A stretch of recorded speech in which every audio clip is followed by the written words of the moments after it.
કોનું તીતી છે? તારું તીતી ઉડી જશે હો. હમ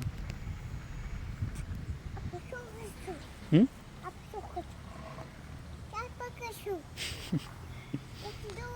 નહીં ઉડી જાય.